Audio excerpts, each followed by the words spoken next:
So I could not be more thrilled to introduce tonight's moderator, David Letterman. Thank you very much. You're very welcome. And Jerry Seinfeld, thank you. Another show. Okay. I believe so, yes.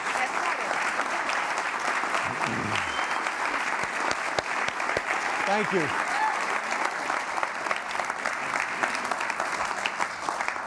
Thank you very much. It's a great pleasure to be a part of this.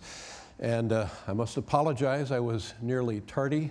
I was told the Javits Center. That would have been a lot more people. Yes. Yeah. Well, not necessarily. Listen, I've been studying this project, and I've been making notes and so forth, and I feel like I want to throw everything away and begin from scratch because just having seen the Sarah Jessica Parker show, I thought that was all you needed for a show. I thought that was delightful. Oh, thank you. And without knowing, it seemed to me that was the essence of what this show is. Am I right about that? Well, yes, but it really was a kind of a guess.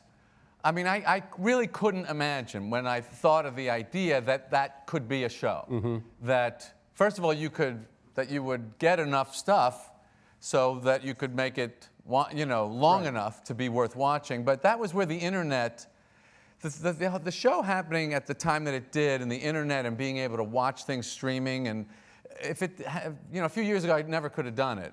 So the fact that I could make the shows any length I wanted, that gave me the freedom to do it. All right, now this brings up several questions. I had to ask to be on your show. I was not included in the initial rundown. That's correct. Yes. So in my ignorance, I assumed all shows were the same length. Now, no. Having gone through the catalog of your shows, I realize they're at varying lengths. Yes. And so as competitive as I am, I'm afraid to know what the length of my show was. You scored very high. Oh, good. Thank you very much. Very high. But that's not all your fault. I mean, it's just... Well, no, wait a minute. So you're implying there was fault? Yeah. Well, it's a completely natural, obviously unscripted. There's no preparation of any kind. Okay. So conversation is good or bad. It's just now, in the land of cable television, we all must know now that there is a show about anything on a channel about anything. Mm-hmm. And there is a channel devoted entirely to automotive interests. Now, there is? Yes.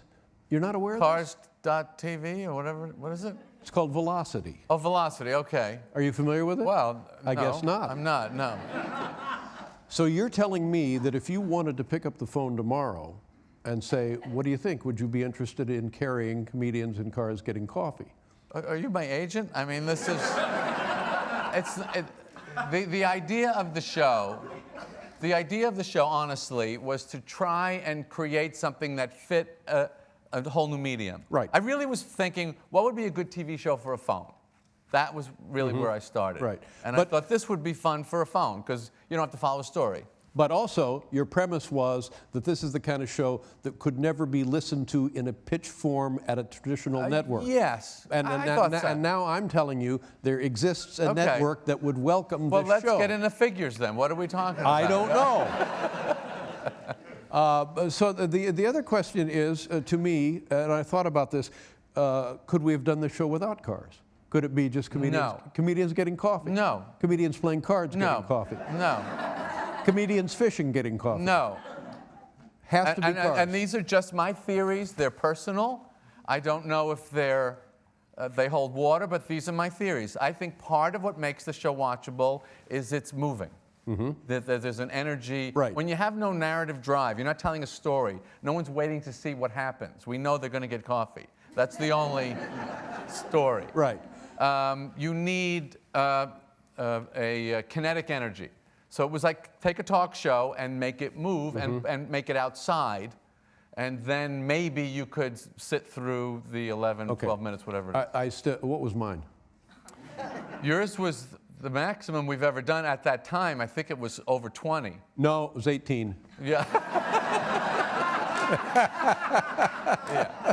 Well, that's the cable version. Yeah. So this watching you and Sarah Jessica Parker raises so many questions for me. Really? Yes, I'm envious of this. This is a lovely project, and heretofore I thought that the car was only. Here's what I originally thought. Yeah. Because I know you have a collection of cars. Yeah. And I thought you had found a way to write them off.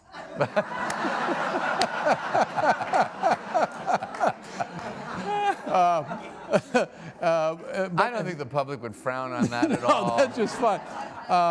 But so heretofore, I thought it was more symbolic, because I'll give you an example. Symbolic? Symbolic, yes, because Howard Stern, you're in a GTO from the 60s, I believe, a big, huge muscle car, very, very popular, and Howard couldn't have cared less about the car. That's right. Well, a little bit. He thought it was a little interesting. Yes, and he liked that on the back was the iconic logo, The Judge, Yeah. because he's a judge on the America's Idol Top Talent show. Yeah. However, you and Jessica Parker in the station wagon, Yeah. I thought the car made perfect sense. Yeah, well, that was her car. She had just bought it. And I was talking to her about what kind of car. She said, well, I just bought this car. And I go, well, that's kind of a good tie-in, so let's use that. But it was perfect. And even if you two had not gotten coffee, the show was in the car. And I thought, well, here we have now the essence. I bet this is what Jerry was striving for. Well, but in the diner, we got the rye bread bit came back, and the guy who doesn't know where to look. So, you need moving the guest. Here's another theory of mine. Moving people around keeps them awake. Right. But and here's another question. Having hosted a show of my own, do you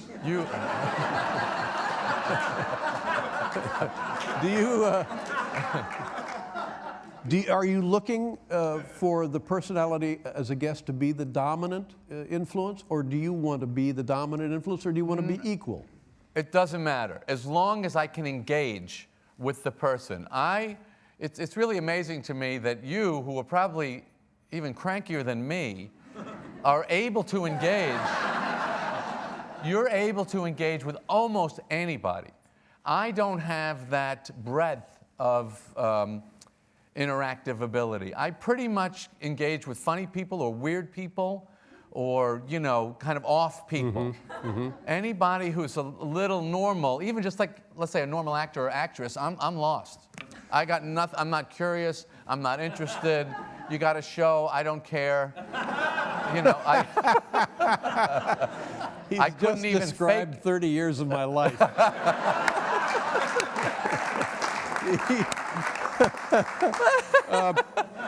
I saw the show. That's great. I saw the show with Tina Fey. Yeah. Tina Fey, tremendous comic talent. Fantastic. I mean, in any venue, in any form. Any form. I saw the show with you and Tina, and it seemed to me like a first date, where the two of you were, well, I'll talk and Well, they're she'll all talk. first dates. I mean, I don't know Tina that well. Okay, so now we see Sarah Jessica Parker, and this was Ringling Brothers. I know Sarah. So you have a relationship with her. Yeah, but there are other people. Ricky Gervais, for example, I don't really know. You and I are friends mostly working. Right. But people would think, our relationship is somewhat casual. Is that fair to say? I think so. And yet most people would watch that and think that we're very friendly, that we see each other all the time. Well, So it's not just the relationship. Certain people are just, Well, I was very impressed by this one, the Sarah Jessica Parker thing, and what also was reinforced in this one is the physical look of this show. And if I looked at the credits, would I see a scenic designer or a photographic designer, or are these just ideas you had visually? Some of them are mine, yeah. I kind of like, that car I didn't like to photograph because it's just kind of boring. Well, forget the car. I like the little interstitial, transitional videos of coffee and whatever, people and this and that. That's kind of a Pavlovian thing that we do, It's like if you like coffee and you like, it's just the car and the coffee. I don't know, I just kind of had this idea that people like those things. Let's make a show where those things we're gonna kind of pour over these things with affection. Right. And I like doing that. And I'm saying the one we just saw here this evening was more cars and comedians than coffee. Coffee took a third place in this, where typically it's the comedian and the coffee, as opposed to the car. What?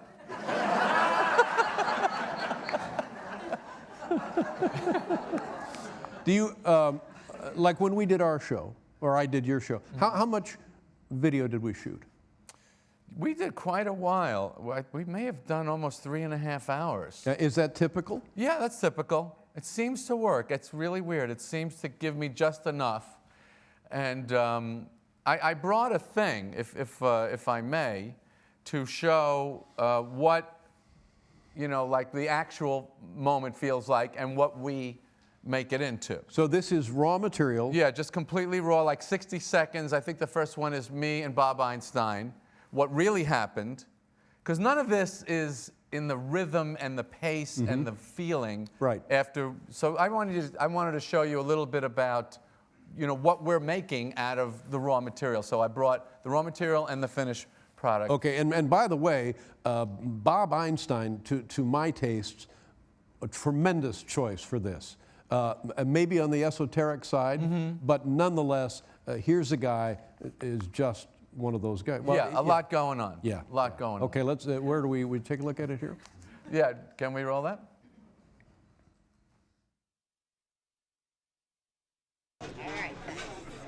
Were they the first couple to what? Magnificent. Enjoy. Thank you. The first couple. Well, who feels like an idiot right now? I'll tell you who. Yeah. Not me. You don't feel like an idiot?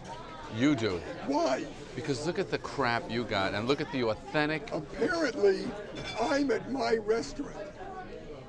It's not restaurant, it's restaurant. So, George Shapiro be so proud of me. so, Oh my God. That is fantastic.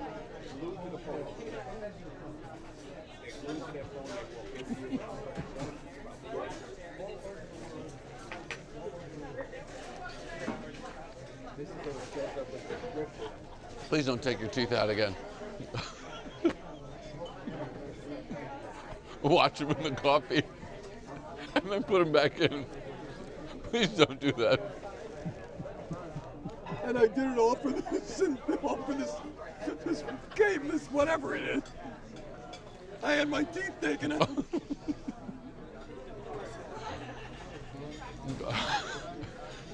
Just for the gag. Finish anything for a laugh.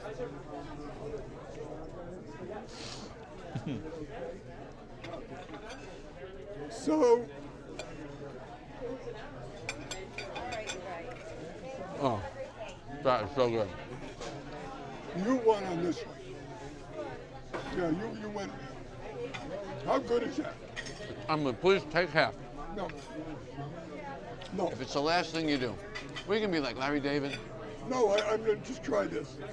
Okay, so, If I try that, will you take this? no. Magnificent. Enjoy.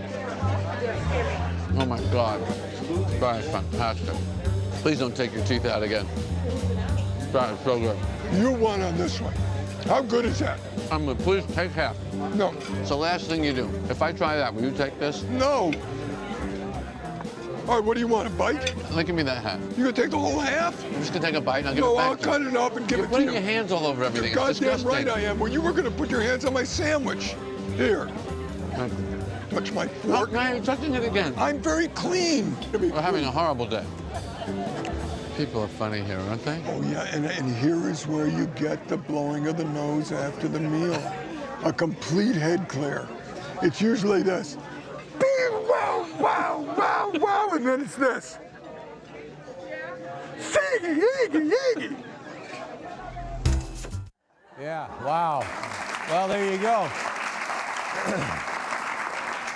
So, I have one more if you want to see it. yeah, do you mind if I comment on that one first? Okay.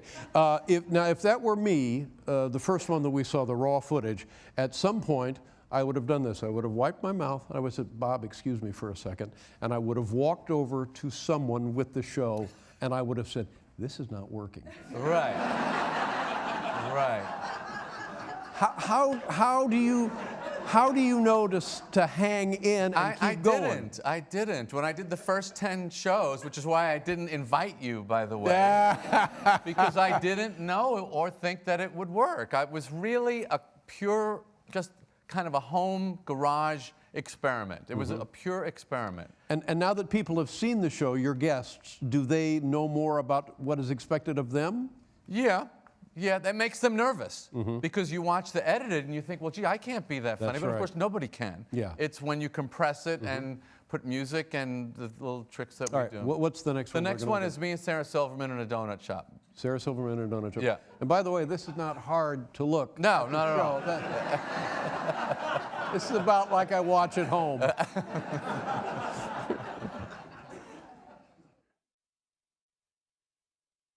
Oh my God. I would love, if you wouldn't mind, for you to give me a little opinion of different donuts. What you like and don't like and why. I love it all, but I love this kind of, that kind of That thing. little thing? Oh, that little thing is so fried, right? It is? What is it? This is kind of like an elephant ear, like a piece of an elephant.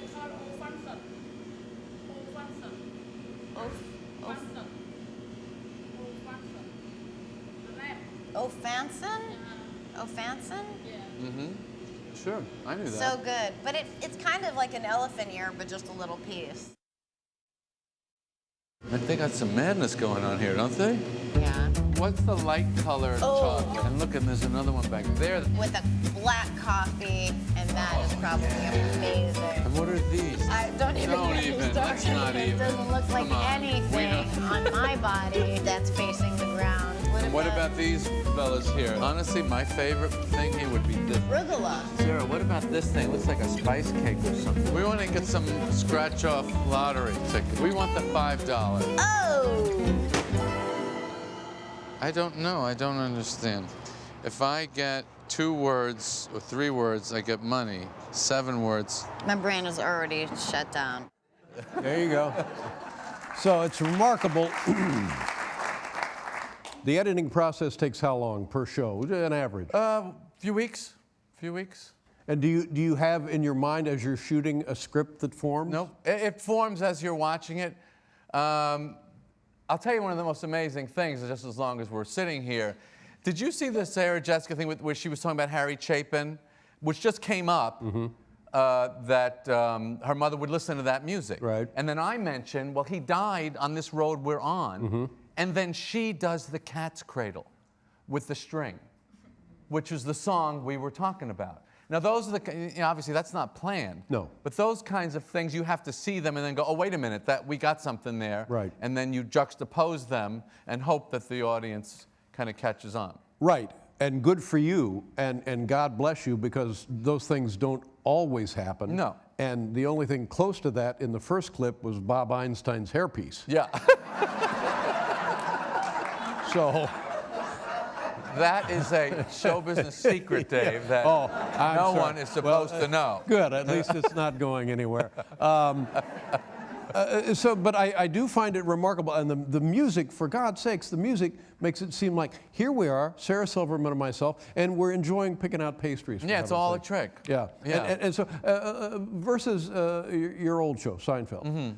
How many hours do you commit to an episode of this versus how many hours you committed to that one? Well, this, just a few hours to get together, and then I sit in the edit, which I enjoy. I don't know why I enjoy it, but I like just piecing it together. What's interesting is if you have a real narrative, and I discovered this when we did a bit with Jason Alexander for the Super Bowl, and Larry David and I wrote a scene that takes place in the little diner. And if you put music under a scene that has actual written narrative, it ruins the scene. But since this has no drive, no point, the music doesn't fight with it, and it just seems to kind of fills in the little gaps. Right. And what have you learned of these people? stepping away from the process now, what have you learned about these people that you didn't know before? What have you learned about yourself? Well, which is, I mean, I've known it my whole life, but it's an unbelievable thrill to me to show it to the public, which is that this is a breed of human. This is a subset, bizarre, Pekingese, weird breed of human, and that they're all have a similarity. Right. Because I can relate to them. That's another bizarre breed, people I can relate to. But so that's what I've learned, is that these people are all the same. Now, I know that, getting back to the tired question and comparison about why wouldn't this show work on a network, and you don't want to take notes from people, and you don't do pre-interviews and so on and so forth. In looking at earlier shows, I thought one of the strongest shows I saw was Louis C.K. Because in Louis C.K.'s episode, it was dominated, first of all, the activity of Louis on the boat. I thought was remarkable. Yeah. Because good luck to him pulling out of the west side into the Hudson. Yeah. A lot of thrusters and looking over his shoulder and pier pilings and so forth. I was fascinated by that.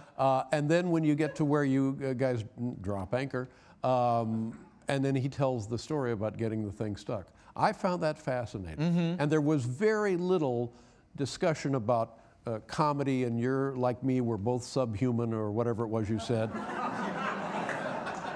But that was almost of a traditional talk show situation. Yeah. Although, there's that one moment in there. Here's another thing I really love about the show. Louis starts talking about how he's got to take his daughters uptown to go to school, and they got to wait for the bus. He likes to wait for the bus. He doesn't want to hire a car. And they're going to freeze. And then he says, this is going to be a tough winter. And then he said, but I think I'm going to miss it. And we start talking about something can be really bad in your life, and you could still miss it. Because it had to do with his kid. And that's a sweet little moment that would get crushed in front of a live audience. You couldn't even get to that. That he and I just kind of sit there and go, wow, that's really nice. That's a nice thought. I'm going to miss this horrible winter I'm about to go through because I'm going to wait outside with my kids in the freezing cold. And I like that I can do that I can include that, and it'll work. I'll put it between two jokes, and people will get something out of that. Well, what you just described there, I think, is universal. People would respond to that irrespective of the venue. But it doesn't come out of the person in a, let's call this a show business traditional context. When you put a comedian in front of an audience, Dave, and no one knows it better than you, they're going for the joke. They're going for the joke. Yes, but if Louis C.K. were here tonight, and I understand he was your first choice. Yeah. And he related that story, irrespective of context, I think people would respond to He's that. not going to go into the story because there's no punchline to it. Because he's a comedian, and he's built that way. And you got to get them away from the audience to get them to talk, Right. About things that aren't necessarily, reaction. So you're oriented. thinking that he would probably, that would never come up on, if he were a guest on my show, we wouldn't hear that story. I don't think so. Yeah. I don't think so. I mean, there wasn't really anything to it. Plus, telling how he gets high and packs Well, his jacket. that was I mean, the other. I love that. Yeah. I mean, that was just delightful. Yeah. The blue numbers, how he loves the blue numbers. Getting ready for a 3D movie. Yeah. that was lovely. Yeah. Yeah. And would this work with other people, not just comedians? You need jokes to get through it. So without the jokes, you can't even attempt, I think, although tonight was my first night hearing a live audience watch an episode, and I was, quite excited to hear that people laughed, because you don't know. We make the things, we put them on the internet. We don't know if anyone's laughing. But again, and I just don't mean to be contrary about this, but the Sarah Jessica Parker, that interaction was not typically jokes. That was just two friends making each other laugh, No, and there's making comments and saying things about that we both understand, and we have this in common, and No, making you're fun wrong. about the car. Rye bread is a joke.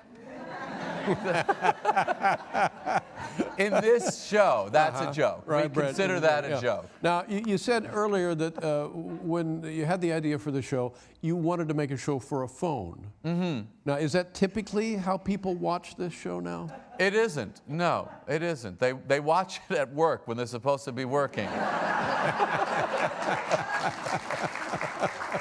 Which we found out, they'll give you these analytics for these things, and they tell you when time they watch and how long they're screwing off work watching my show.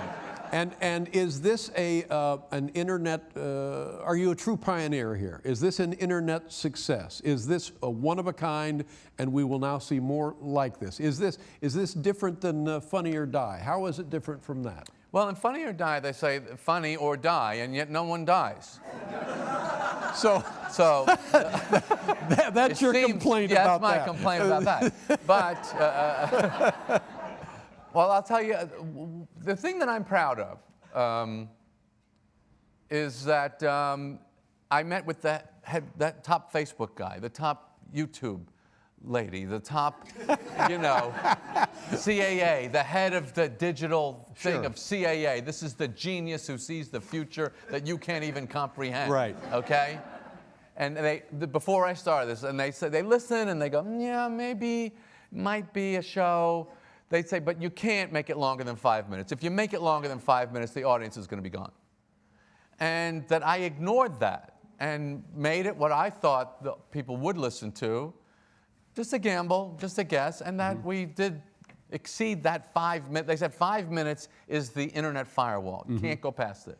5 minutes is the internet firewall. Yeah, you can't watch anything longer than 5 minutes. They have quantified the American attention span Well, at 5 minutes. Yeah. Wow. But our average viewer watches 19 minutes.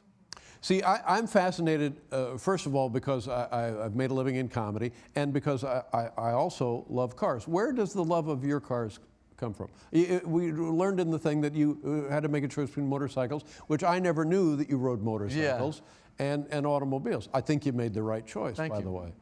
Well, you saw where I grew up in that episode, and the cars meant everything in those days. That was how you're going to see the world, I thought. I mean, most guys, you grew up with the same, I'm sure, is like that thing is the thing that's going to get me away from my parents and out into the world. Yeah. So it had a tremendous romance. Right. But everybody probably shares some version of that as a kid, being in the back seat, being ignored or causing trouble or both.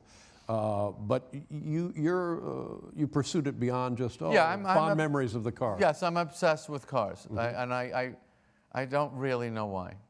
But I think they're amazing cultural objects. I mean, each one of those cars. I mean, look at those people reacting to that useless station wagon. They go, oh. I remember. I thought it was another theory of mine with the show is I thought people would enjoy seeing things they don't realize they don't see anymore. You know, a VW Bug. Well, I think that's absolutely right. It's fun to see those. Even if you're not a car person, you go, oh, that used to be in my vision all the time, and now it's gone. Right. Another show that I enjoyed greatly watching it was your visit with Carl Reiner first. And then from Carl Reiner, you go to his friend's house, Mel Brooks. And we went to Carl's house, and Mel came over for dinner. Well, that's right. Mel always comes over for dinner. Right. And I thought that was lovely. Yeah. Now, you had met them before. Yes. I knew Carl, and we actually did a show together, and he started telling me how him and Mel get together every night, and they watch Jeopardy, and then they eat on TV trays. Right. Well, you can imagine my excitement. I mean, really, this is like these legendary guys, these TV trays. I mean, so I called Mel. I said, would you mind if I came in? And he said that a lot of people had asked that they wanted to shoot this, and I was very fortunate that they let me do it. Now, how much time did you spend in Carl's house? I was there a few hours. They're all a few hours. Yeah. And Mel Brooks is indefatigable. Am I correct about that? He's probably still talking. Yes, really amazing. Yeah. And do you, as a comedian, is there anything you can learn from these guys? Well, I don't care. I don't want to learn. I'm not here to learn. I just like being, I just love being around it. Right. Honestly, this has been my life. I mean, most people know us as guys on stage. They know everything. They've watched thousands of hours of you on camera. They don't know you have this other life, which I know about, of knucklehead guys that you will talk to for hours Right. of nonsense that entertain you. Now, that's what I wanted to show. This brings up something that I've known all my life from when I first moved to Los Angeles. There are guys, and we know the one I'm talking about, there are guys who are in comedy, and they are funnier Yeah. at the table Yes. than they will ever be That's on right. stage. What's the deal on that? You know, I own that phrase, by the way. You can't just say that without my legal Thank you representation very much. clearing. I won't be taking any calls. The deal is, an act is not being funny, and you know this, I apologize, but the audience doesn't. Being funny has not that much to do with what a great comedy act is about. A great comedy act is a machine that's built. Being funny is the fuel, but you got to have a whole machine to burn it, and that's the act. And Bob Einstein doesn't stand up on stage by himself, neither does Alec Baldwin. And but so this is another way I thought I could capture that. You're referring to an attitude that's consistent? No, I'm you feed talking- things through an attitude and it comes out funny. You feed things through your own perspective. An attitude and a joke structure, segues, shaping of themes, and I mean, you got to build. An act has to be built. And you claim that all comedians suffer irritation. You claim? Yes, I claim. Yes, it says here, Your Honor. Yes, enormously. People that are born, they wake up, they open their eyes, they're incredibly irritated immediately. As soon as before the day even starts, they're unbelievably irritated, which everybody else is too, but they can't articulate it as well. Let me give you just a brief example from my own life of how I feel very lucky to be surrounded by the people I'm surrounded by. And I have a group of old friends from grade school and from high school. And this past weekend, we went on a fishing trip. And they're all old guys like me. Wow. And I went, there's a place, a bakery in New York, Billy's Cakes. All right. Yeah. Well, I don't eat a lot of dessert, but if you're going to eat dessert, it's Billy's Cakes. Where is this? I don't know. Just give me this. Tell us the I don't know where. Give It's us in New York City. Okay. Oh, it's in the city. New York City, yeah. And you're going fishing in New York City. No, we're going fishing in Indiana, at a lake in southern Indiana. So you get a bite in New York City, and then I buy a cake yeah. because I think this will be great. When at the end of the day of fishing, we'll have this, my favorite cake. And because I'm always hoping to make people laugh, because Right. I'm irritated and desperate. Right. Right. So I have the people at Billy's write on the cake, "Good luck, Cindy," Cindi. That's funny. Thank you. Yeah. Thank you very much. That's funny. That's so after dinner. But they're not comedians. After dinner, what do you got here? Oh, geez, who's Yeah, Cindy? see? Well, So for 45 minutes, I have to explain to Yes. them. what are you There doing? is no Cindy. No, of course not. They say, That's well, why you. I bet it was her birthday. No. Oh. Maybe. And then so now I'm playing along. No, I think it was graduation. And I finally said, no, I had them put "Good luck, Cindy" because Right. I thought we'd all get a laugh. Oh, yes. I laughed. You laughed. Yes, I laughed. That's a comedian joke. There was a great. Somebody told me a great comedian joke. Well, see, I can tell it won't get. You will laugh. Nobody else will. I'm not going to tell it. All right. That was- Oh, come on, Jerry, no, please. it's not. It's only funny to comedians. You want to hear it? Yes. Okay. Comedian gets a job performing at an Alzheimer's clinic. The guy says to him, "Look, these people are very sick. They have Alzheimer's, but we're so happy to just have anyone here, some kind of entertainment. If you could just go out, whatever you could do, we're just so grateful to have entertainment." The guy goes out, comedian. He's very nervous. He tells his first joke, gigantic laugh, massive laugh. He thinks for a second. You know, you see where this is going. He tells the same joke again. Another laugh. Even bigger than the first one. the punchline of this joke is not going to get a laugh, okay? I'm just telling you that. So then he tells the same joke again and again, and he's killing the place. They're screaming, they're falling out of their chairs. All the time he's doing the show, there's a guy in the back just doing this, just watching this set, you know, not laughing, just watching. Comes off, thunderous round of applause, standing ovation. Everyone congratulating. This other guy comes over. He says, that was quite a show you just did there. The guy says, thank you very much. He says, let me ask you a question. How do you remember all that?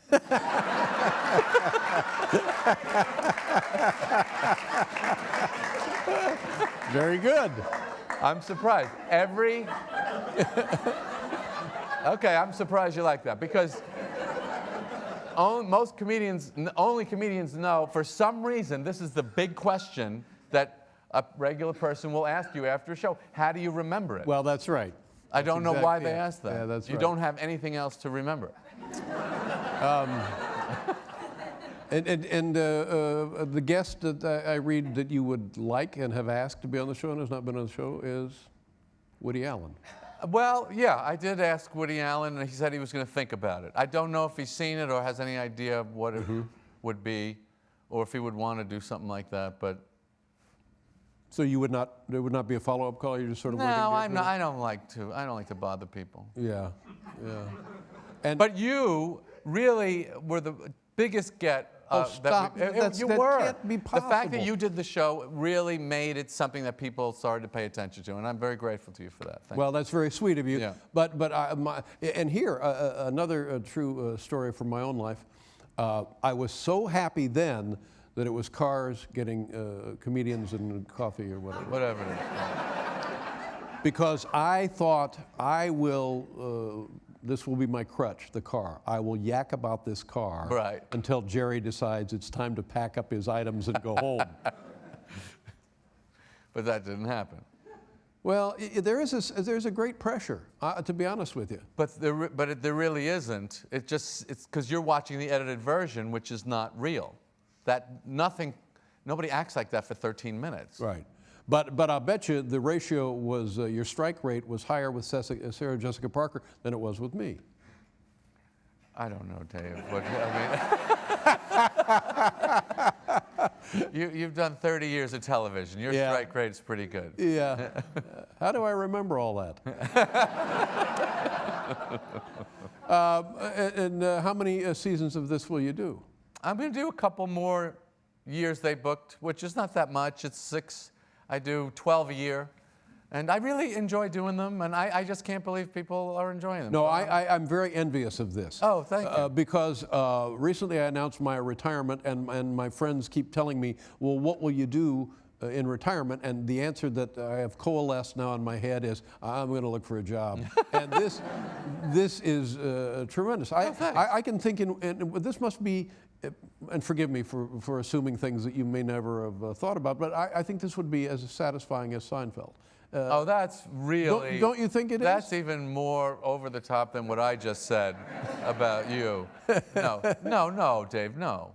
Well, how can this not? Because people like stories with characters and Kramer coming in the door. This is a hors d'oeuvre. This is a tapas bar. This is, you know... it's an anti-show about a non-event I think there's more to this than you're willing to admit. If you're being sincere, I'm very flattered, but I don't know really what you're talking about. Why do you think this? The only way I think that this show has anything that's interesting is I've really kind of introduced the idea of the edited talk show. Mm-hmm. Without an audience. Right, but it's not like you have writers. No. You don't have directors. You don't have a producer. I do, I have a producer. Other than yourself? Yeah, if somebody says, listen, we got to have a camera on Wednesday, I'm not making that call. You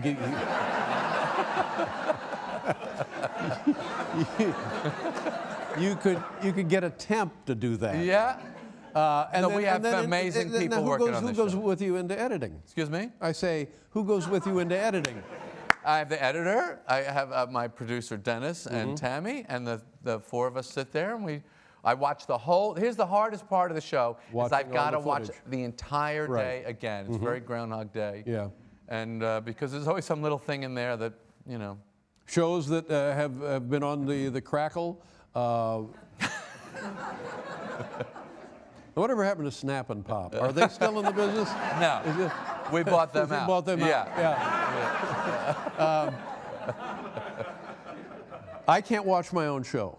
Are there shows in this run that you have trouble looking at, or you learn from No, I every can't show? watch any of them. Can't watch any. By the of them. time I'm done with it, I don't watch You've the seen TV it so many series. times. No, I can't. Yeah, yeah. Is there something now that you're thinking, I wish Dave would ask me?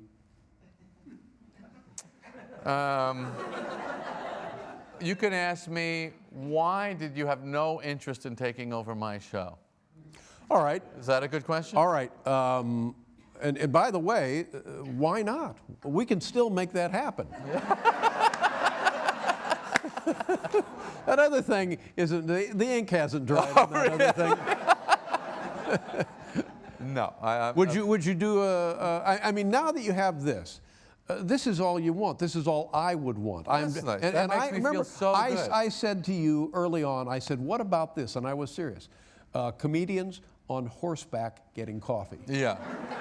And you just said, come on. Yeah. And I said, no, this would be great because you have comedians on horses, and then you get these beautiful vistas of the West. And by and large, most comedians have not been on horses, so we learn more about them that way than riding around in a station wagon.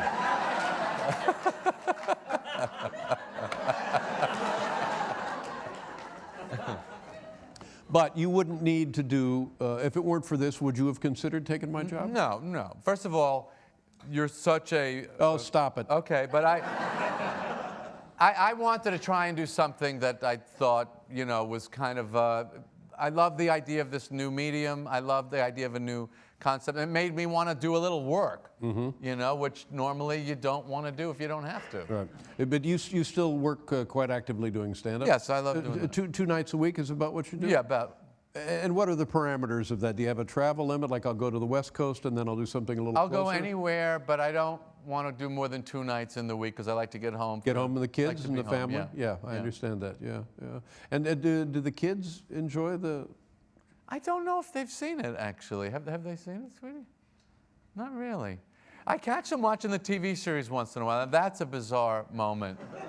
To walk in the bedroom and your kids are watching your old TV show. And I said to my daughter, why are you watching this? Are you watching it because your dad's on it or because you like the show? And she thought for a minute and she went, I don't know. That's true. I love we talked about the episode where it's the Volvo. And I just, for some reason, again, I felt like here now the car is a structural part of this show. Tina Fey, irrespective of Tina Fey, I loved looking at that Volvo. And you said that the thing had 1 million miles on it. Not that one, but other Volvos of that type. Of that type. 3 million. 3 Up million. to, Irv Yeah. Gordon is up to 3 million. But why isn't Volvo making cars that look like that now? Because we have a lot of electronics and a lot of government agencies and lawyers that require cars to be safe and clean and not emit certain things, and they have to fulfill all of those legal things. In those days, if you want to make a car, make a car. If you can sell it, sell it. That's what made those cars so much more interesting. But it was a beautiful car. It was. And I think one does not consider a Volvo a beautiful car. Okay. That one was, but you know all this. They can't make cars. That's another thing of the show. Remember when cars were fun. That's another one of my... Now, you've had them break down. You've been hassled by police. You've had them break down. Yeah. And that's all great for the show, isn't it? Yeah, that's all right. The Chris Rock one was very funny. I Right. really enjoyed getting stopped by a cop. He was really nervous. And about what was his car? that. Lamborghini Miura. Yeah. And what were And, the circumstances of the breakdown? That car didn't break down. We got stopped by the cop, and the cop said to me, "Is this your car?" I said, "No, sir." And it's part of the show. You see, and I cut that off, and then it's a joke. Yeah. And but Chris was actually scared because he's black and getting stopped by a white cop. He thought something bad was going to happen. And Ricky Gervais, that was the breakdown? No, it was Patton Oswalt in the DeLorean. That car broke Oh, the down. DeLorean. Now, what Yeah. was your impression of the DeLorean? Forget Patton Oswalt. Pretty bad. What was your Yeah. impression of the DeLorean? It's pretty bad, but it's such a funny story. I'm sure you remember Carson putting money into it Yeah. and the Irish plant that Yep. they were making these ridiculous cars, and this arrogant guy with a chin implant, John Z. DeLorean, who came up with the GTO. That's how he made Yeah, his name. big guy at General GM. Motors. Yeah, it seems like they got the same folks still there, by the way. And it's just a funny car. It's a funny car. But the story about Johnny and his car, he had invested $1 million in the DeLorean Motor Company, and then you know the rest of the story. Did he get one? He got one, Yeah. and he's driving it into Burbank from Malibu, and quits on the Ventura Freeway. Oh my God. So he's there with his car, his DeLorean, his car of the future, parked Right, on up against the guardrail right in the middle. Oh my God, I didn't know that. Yeah, do you suppose Johnny was upset? I would have included that. I had a picture of him in one of the cars in the show. Yep, that was the deal on that. And then I think John DeLorean had to go away for a while. He went away for a while, yeah. Jerry, I'm so happy to be here with you. Thank you, Dave. And I just want to make sure, I have all of these notes that I haven't looked at. So again, I'm going to ask you, what have I overlooked? It's time now for old business. Nothing. No, what do you want to talk about? Nothing. What do you want to ask me? What's your favorite car these days to drive? You have some cars. Yes, I have some I've cars, always- not on the level of yours. That's not true. But I took out an old 911 a couple of weeks ago with my son. Right. And I was telling you this upstairs, the ventilation heating system in these 911s was never why you bought the car. Because let's face it, the weather in Germany, just fine. And all of a sudden, the fan motor caught fire and filled the car with smoke. And Harry thought this was as much fun as you're ever going to have in a car. We had to pull off Right. and open the doors and hit the ground rolling. And it was just fantastic. It's like the Louis C.K. story where the boat gets stuck and they're there for 12 hours. And, Yeah, that was a great story. and the girl said, we just had a But great see, experience. that's right. Now, see, that gave me a view of Louis C.K. I would not have had heretofore. Right. And I found that, first of all, what's Louis C.K. doing in a boat? Does he have a license? Can he get a license? Yeah. That's Louis. See, he knew nothing about it, decided to get into it. Yeah. He is a fearless guy. He says, I'll go out, I'll make all these mistakes, I'll screw it up, and then I'll learn how to do it. Right. But what I related to was the ignominy of Louis putting his boat with his kids in the mud, close enough to land, the west side, where people gathered Yeah. and recognized him. Hey, Louis! And now he realizes, until the tide comes out, he's got 12 full hours of, hey, Louis! I mean, that's like everybody's worst nightmare. Yeah, it was great. Now, it was great. Yeah. I'm told that we have questions from the audience, and I don't know how that is facilitated. There's a woman right there. What is your name, ma'am?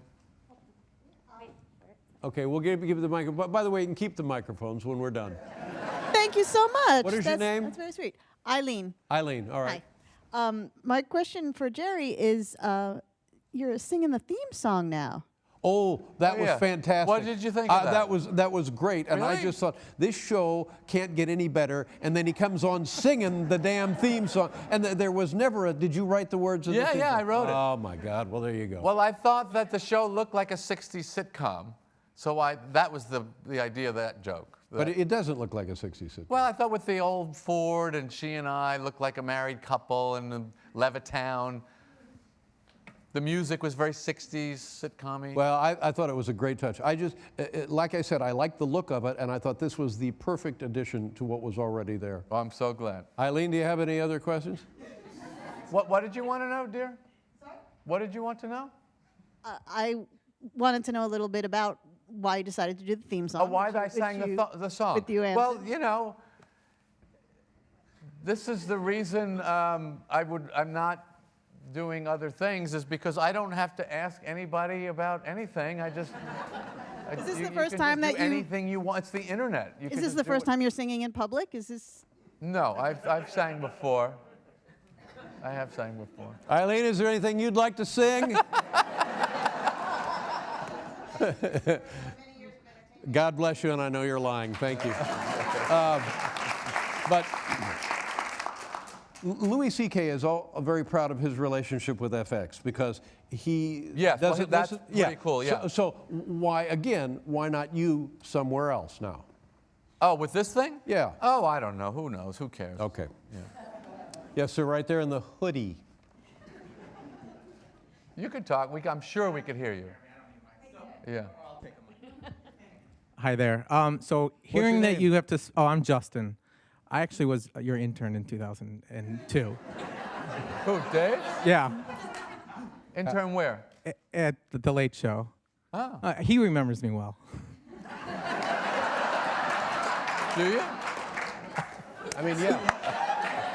But Nice this to question see is ya. for Jerry. How's your sister? So I think I know the answer because you alluded that. Then you- let someone else. well, you alluded that you spend about three and a half hours with the guests, and then it ends up being 20 minutes.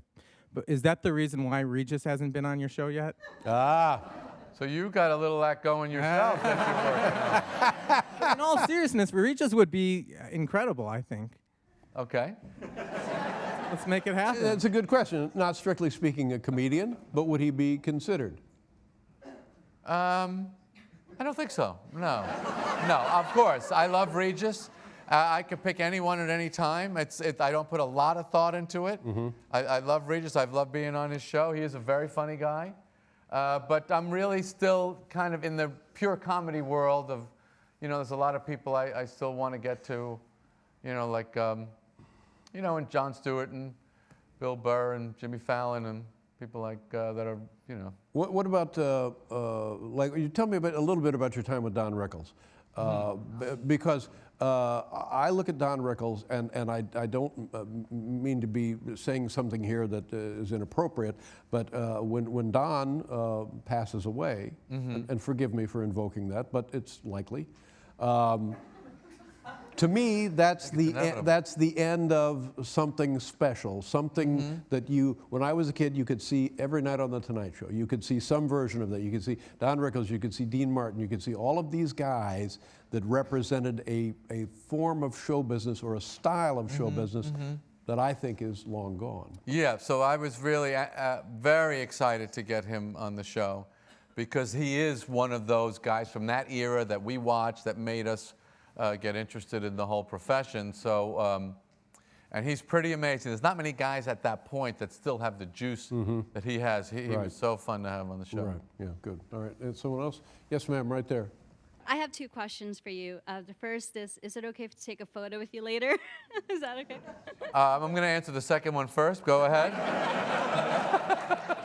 And I second, just love when politicians do that. I don't know. second, you like cars. So if you thought back to the characters in Seinfeld, which car do you think each one, would be closest to or would represent them? Well, Kramer had a car on the show. He had an old Chevy Impala, I think, that backfired a lot and played a role in one of the shows. I don't think George ever had a car.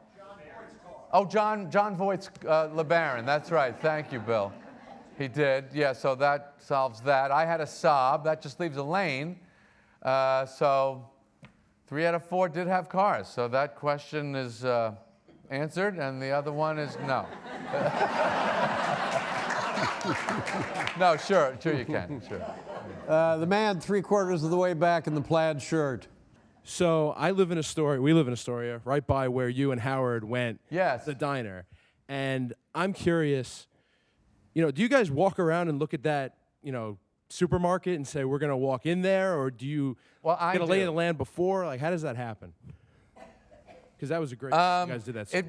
I think it started with Dave that I realized a second location, if I could get these people into another location besides the diner and the car, Dave, I got him to go into a hardware store, which we were just in briefly, but I really liked that. Yes. Because it was kind of fun, so I started looking for places in the area. Now you had no idea ahead of time that we would, yeah. No, because I think we had talked about Yes. hardware stores Yeah. or something, and then And there then we was were, one. yeah. So that's where that started. And so we find a diner that we like for whatever reason, and then I go, what else is around there that maybe I could take them into? And the Howard Stern supermarket, that sounded good. Thank you. Yes, ma'am, right there. Hi. Hi. Hi, Sarah.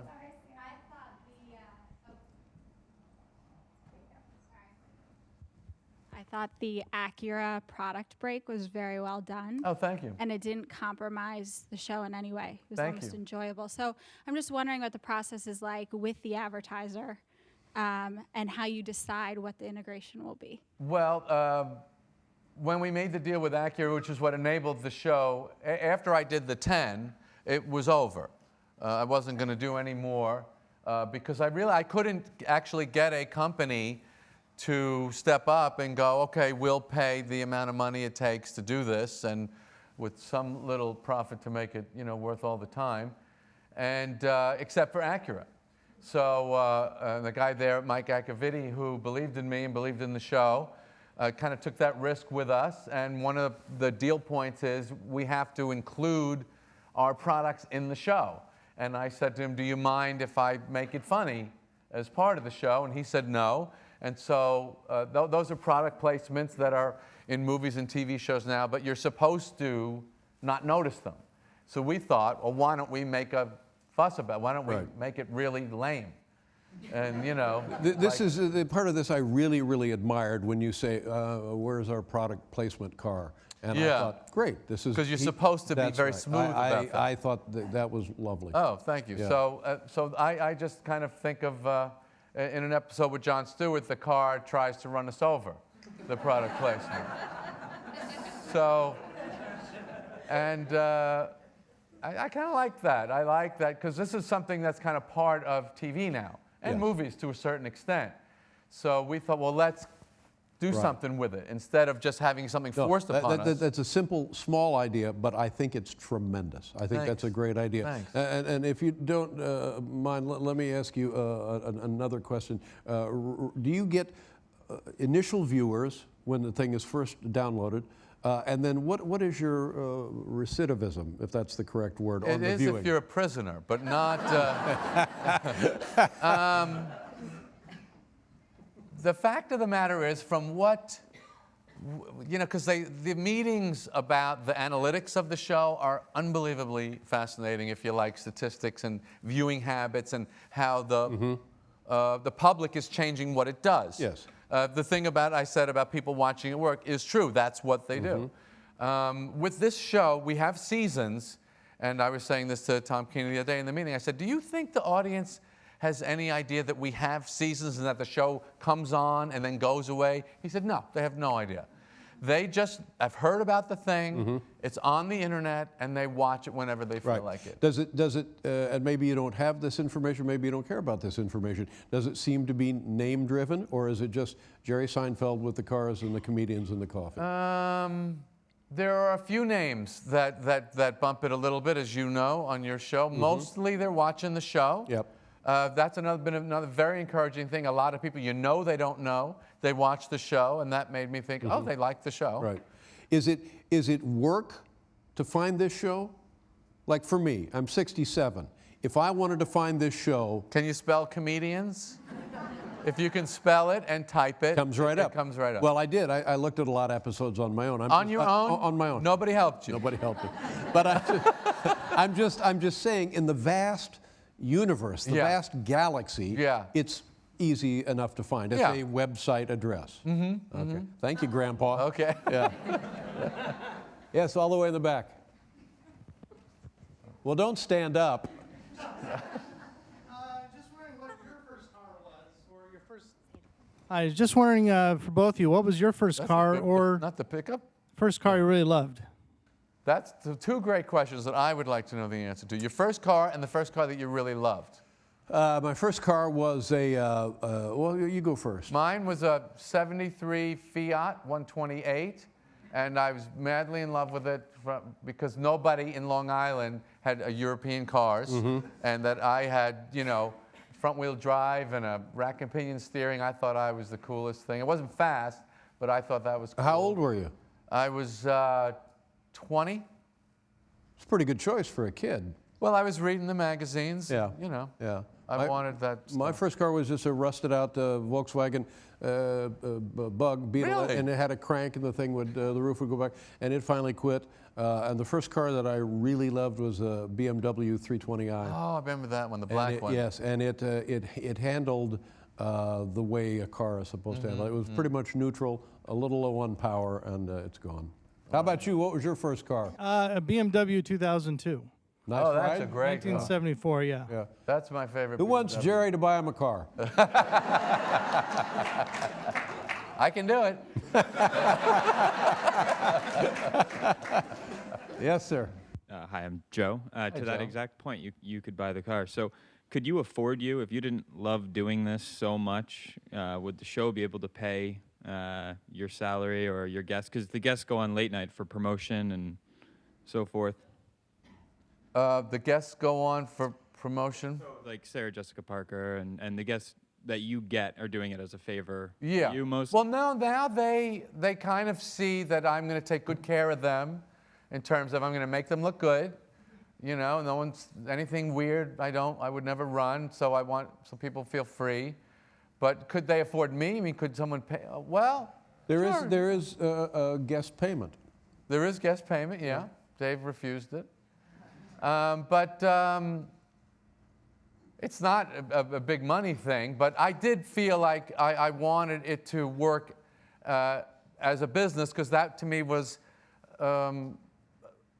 in this medium, to create a show that made money hasn't really been done, you know, in any kind of, you know, in a significant way, that is, you could get big people. And so, yeah, that was part of the puzzle that I enjoyed trying to solve. Could you tell us what a show production budget is? It's in the neighborhood of $100,000 per episode to make one. Mm-hmm. Compared to an episode of Seinfeld, what would that have been? A million? A million? A million for an episode of Seinfeld? $500,000? At what point? At what point in the run? In the beginning? I don't know. In the beginning, maybe. Yeah. In the end, you couldn't get Jerry Stiller for $1 million at the end.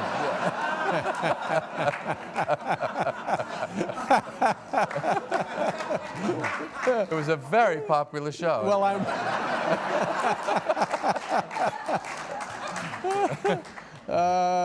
yes, ma'am, right there, leaning on your thing. Hello. My question was just about how do you decide who to engage with outside of the comedian? Because in that Bob episode, Einstein? yeah, so I couldn't stop staring at that woman with the white hair behind Yeah, you wasn't guys. she fantastic? good. And so some episodes you have the comedian, like Sarah, engaged with somebody off the street. Do you encourage that, or do you just, or it organically happens? Do you I try engage? I try and not use it. Like when Dave and I went to the coffee shop in what was it? Dan, I don't know, whatever it was. A lot of people obviously were excited, and they all came out, and we met a lot of folks afterwards and signed and took pictures and all that stuff. But I want the show, I want you to feel like you're just hanging out with us. So I take out the celebrity reaction so that it has this kind of small, accessible vibe of, yeah, I would like to hang out with those two guys for 20 minutes, but I don't want the show business stuff. So no, I generally will take that out. Right there, sir. When you said you met with all these digital gurus and they told you that 5 minutes was the maximum, don't go past 5 minutes, did you think that they were wrong, or did No. you say, screw it, I don't care? Yeah, screw it, I don't care. I do a lot of things like that. All right, and then, yes, sir, we just passed over you. I'm not funny. Thank you, Nate. I'll just leave it at that. In terms of monetization of your content, is it licensed or structured so that it can be distributed internationally, or It is only international. We were in Puerto Rico on a vacation, and the guy that comes down to the beach and gets a drink for you, starts talking to me that he loves Carl Reiner and Mel Brooks and he loves the show. And I thought, how cool is this? I got into this guy's pocket. I mean, that he's got my show in his pocket. So, yeah, I mean, it's all over the world. But that's the nature of the internet, isn't it, for God's In sake? some cases, I mean, it's not in France. I mean, it doesn't go everywhere, but it goes pretty wide. Why wouldn't it be in France? Well, those people, they got a problem. I don't even know that. It might go to France. There's some places it doesn't go. Okay, so we're about to wrap it up. I think we could all go on all evening, but thank you so much for a very, very special program. Thank you.